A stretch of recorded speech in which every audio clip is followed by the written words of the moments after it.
Biarkanlah diri ini untuk mencoba mendekatimu, mendekati indahnya dirimu, dirimu yang hadir di mimpiku.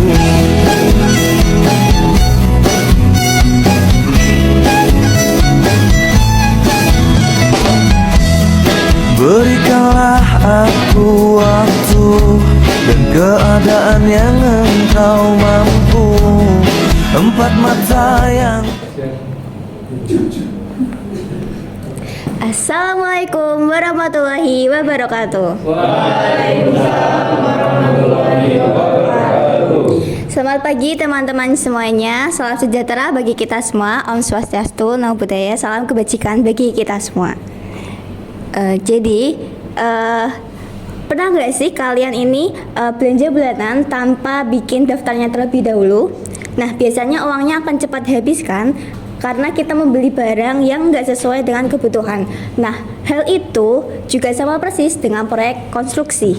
Tanpa perhitungan estimasi biaya yang sesuai, proyek bisa berhenti di tengah jalan. Nah, hari ini kita akan membahas bagaimana cara menghitung estimasi biaya proyek mulai dari perhitungan kuantitas, analisa harga satuan, sampai penyusunan RAB. Jadi, kita nggak cuma belajar angkanya saja, tapi juga strategi untuk mengendalikan biaya proyek supaya proyek tetap berjalan lancar dan optimal. Nah, untuk masuk ke bab pendahuluan, saya persilakan Abela untuk mempresentasikannya. Nah, sebelum masuk ke tahapan perhitungan estimasi, aku akan menjelaskan sedikit tentang apa sih estimasi biaya itu. Menurut kontraktor atau penyedia jasa, perhitungan estimasi biaya memiliki tujuan untuk dapat memenangkan lelang dengan harapan mendekati estimasi pemilik proyek atau owner estimate, serta diasumsikan proyek masih tetap dapat dilaksanakan dengan keuntungan yang memadai. Kontraktor dapat memenangkan lelang jika memiliki harga terendah di antara kompetitor lainnya, tetapi masih dalam batas sehingga dapat dilaksanakan sesuai dengan spesifikasi dan segala aturan teknis yang ada. Untuk materi selanjutnya akan dipaparkan oleh teman saya, Bowo. Oke, langsung saja masuk ke materi utamanya. Perhitungan kuantitas. Untuk menghitung kuantitas masing-masing unit atau item, pekerjaan didasarkan pada gambar rencana dengan segala kelengkapan konstruksi dan diasumsikan berdasarkan dengan keadaan lapangan bahwa konstruksi bisa berdiri dan dipasang dengan baik. Jadi untuk flow-nya sendiri, perhitungan kuantitas sendiri itu berdasarkan dengan gambar kerja yang sudah dibuat. Oke, selanjutnya akan dilanjutkan oleh Bagas. Oke, dalam perhitungan kuantitas sendiri ada beberapa tahap ya untuk menghitung. Yang pertama tuh menghitung kuantitas pekerjaan timbunan. Langkah menghitung timbunan tanah dapat dilakukan dengan mengukur profil melintang tiap jarak 25 meter. Atau jika diperlukan pada posisi tikungan dapat diukur setiap 5 atau 10 meter. Setiap titik diukur profil ketinggiannya sehingga diketahui ketebalan timbunan setiap titik profil yang diukur. Presentasi selanjutnya akan dilanjutkan oleh Alif. Oke, untuk selanjutnya yaitu menghitung kuantitas pasangan batu dengan mortar. Menghitung volume pasangan batu dapat diukur setiap titik profil dengan jarak 10 meter. Dan jika diperlukan lebih detail dapat diukur setiap profil jarak 5 meter. Setiap titik yang ditinjau diukur secara cermat pada bagian atau unit bentuk konstruksinya. Berikut adalah contoh gambar menghitung kuantitas pasangan batu dan mortar. Untuk selanjutnya akan dilanjutkan oleh teman saya, Arista. Lalu yang selanjutnya ada menghitung kuantitas timbunan agregat LPA. Langkah dalam menghitung dapat dilakukan setiap potongan atau profil dengan jarak 25 meter, atau jika keadaan rumit dapat dilakukan pada jarak 10 atau 5 meter. Diharapkan dapat diketahui setiap profil yang ada sehingga dapat dihitung volumenya secara cermat. Di samping itu juga ada contoh dari perhitungan kuantitas timbunan agregat LPA. Selanjutnya akan dijelaskan oleh Cika. Oke, selanjutnya yang ketiga itu ada menghitung kuantitas sandshit. Langkah menghitung kuantitas aspal sandshit dapat diukur setiap profil jarak 25 meter. Begitu juga jika diperlukan selebih rinci pada bagian tikungan dapat diukur dengan jarak lebih kecil. Selanjutnya akan dijelaskan oleh teman saya Dila. Ya, selanjutnya ada menghitung kuantitas beton. Nah, cara menghitung kuantitas beton ini dapat dilakukan dengan cara dipisah tiap bentuk konstruksi agar mudah dalam menghitung. Nah, cara ini dilakukan agar dapat diketahui oleh pihak lain. Selanjutnya akan dijelaskan oleh Eksa. Oke, selanjutnya di sini adalah menghitung kuantitas besi baja tulangan U32. Memberikan notasi setiap bagian atau komponen pembesian. Dengan adanya notasi, diharapkan dapat diperiksa pihak lain untuk memeriksa panjang masing-masing komponen. Selanjutnya, masing-masing komponen dikalikan dengan berat masing-masing diameter yang ada.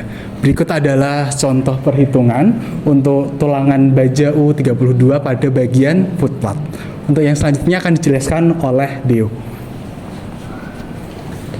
Lalu yang selanjutnya adalah daftar kuantitas pekerjaan atau POQ. Hasil perhitungan setiap komponen atau unit pekerjaan yang sudah disebutkan akan dirangkum dalam satu daftar kuantitas. Daftar kuantitas tersebut akan diberi urutan nomor, dikategorikan dalam divisi atau kelompok, umum atau general, kelompok saluran, kelompok pekerjaan tanah, kelompok aspal, dan lain-lain. Lalu ini ada tabel contoh dari daftar kuantitas atau POQ. Lalu yang selanjutnya akan dijelaskan oleh Galuh. Oke, selanjutnya jadi untuk menghitung analisa harga satuan masing-masing item pekerjaan memerlukan 3 data. Yang pertama data upah tenaga kerja, lalu ada data harga bahan dan juga data harga alat. Next. Nah, ini adalah contoh data harga satuan upah tenaga kerja. Jadi upah tenaga kerja itu adalah biaya yang dibayarkan untuk pekerja sesuai dengan jenis keahliannya dan juga satuan waktu. Next. Lalu ada contoh daftar harga dasar satuan bahan. Ini tuh adalah biaya pembelian material konstruksi sesuai dengan spesifikasi dan juga jumlah yang dibutuhkan. Lalu ada daftar harga sewa alat per jam. Ini tuh adalah biaya yang dikeluarkan untuk penggunaan alat termasuk sewa bahan bakar dan juga pemeliharaan. Selanjutnya akan dijelaskan oleh Joya. Estimasi rencana anggaran biaya atau RAB. Menghitung estimasi rencana anggaran dilakukan dengan menggunakan data yang sudah dijelaskan, yakni dengan cara hasil perhitungan kuantitas dikali dengan masing-masing analisa harga satuan yang telah dianalisa berdasarkan komponen upah tenaga, komponen bahan, dan alat. Rekapitulasi awal. Rekapitulasi awal adalah kolom perkalian dari kuantitas dikalikan dengan kolom harga satuan, sehingga diperoleh masing-masing harga pada setiap item pekerjaan. Lalu rekapitulasi akhir. Rekapitulasi akhir adalah hasil penjumlahan dari semua subtotal yang diperoleh dari rekapitulasi awal. Setelah semua koreksi dan penyesuaian dilakukan, jumlah total pada rekapitulasi akhir harus sama dengan jumlah total pada rekapitulasi awal. Selanjutnya akan dijelaskan oleh Ridwan. Oke, kita masuk ke yang terakhir yaitu rangkuman.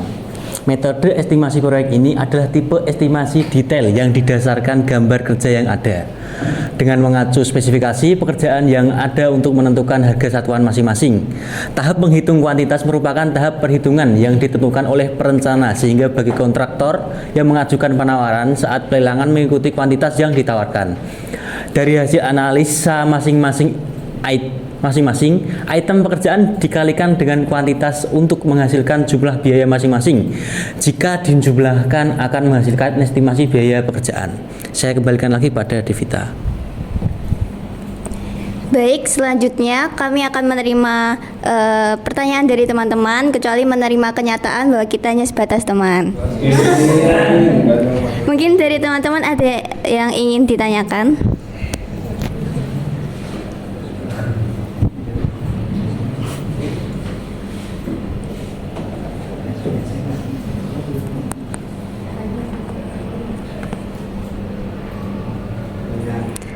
Oh baik, dari Mas Gilang sebentar. Baju boleh? Oh, boleh. Baik, Mas Gilang ingin bertanya, silakan.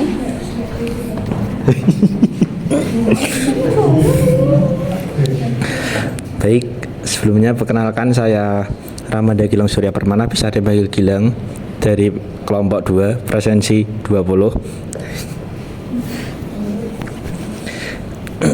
Jadi di sini kan aku mau bertanya kepada teman-teman kelompok 1, di mana bahwasanya dalam sebuah tender itu kan beberapa owner itu pasti ada yang mencantumkan terkait pagu dari harga proyek tersebut. Nah, ketika RAB yang disusun oleh peserta tender atau kontraktor itu melebihi dari pagu, hal-hal apa saja yang bisa dilakukan untuk menurunkan harga dari estimasi tersebut sehingga bisa harga tersebut berada pada di bawah pagu dari sebuah proyek tersebut. Terima kasih. Baik, terima kasih atas pertanyaannya Mas Gilang. Pertanyaan mungkin kami tampung dulu ya. Kalau dari teman-teman ada yang ingin bertanya lagi.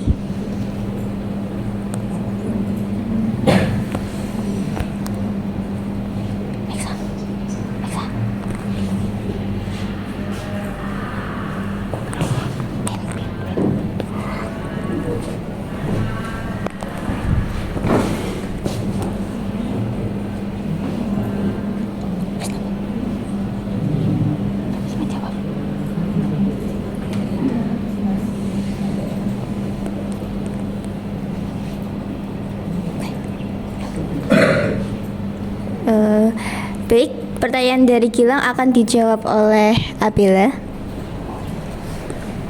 Perkenalkan, saya Abela, presensi 1, izin menjawab untuk pertanyaannya Gilang. Untuk supaya RAB itu lebih rendah atau sama dengan pagu, itu bisa saja dengan mengevaluasi desain dan spesifikasi teknis, seperti memeriksa kembali item pekerjaan yang terlalu tinggi biayanya. Lalu juga ada optimasi pemakaian material, seperti mengurangi sisa material yang tidak terpakai dan juga menggunakan material lokal atau yang lebih mudah didapat untuk mengurangi biaya transportasinya. Lalu yang selanjutnya ada efisiensi tenaga kerja, yaitu menyesuaikan produktivitas pekerja agar lebih efektif dan harganya itu bisa lebih rendah. Lalu ada juga peninjauan ulang koefisien analisa harga satuan dengan memastikan tidak ada kelebihan hitungan koefisien pada material upah, lalu juga alat. Yang selanjutnya ada pengendalian biaya tidak langsung atau overhead dengan cara menaikkan menekan biaya mobilisasi atau administrasi dan biaya kantor lapangan lainnya. Lalu yang terakhir ada negosiasi atau value engineering dengan memberikan usulan alternatif desain atau pekerjaan kepada owner dengan biaya lebih rendah tetapi tetap memenuhi fungsi dan juga mutu. Apakah sudah menjawab? Terima kasih. Baik, bagi teman-teman apakah ada yang ingin bertanya lagi?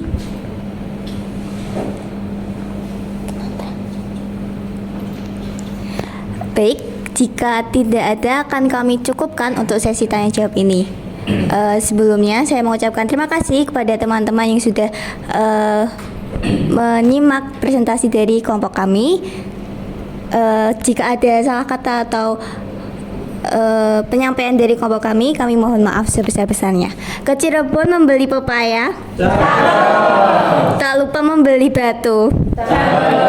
Terima kasih atas perhatiannya semua. Kami dari kelompok 1. Terima kasih. Wassalamualaikum warahmatullahi wabarakatuh.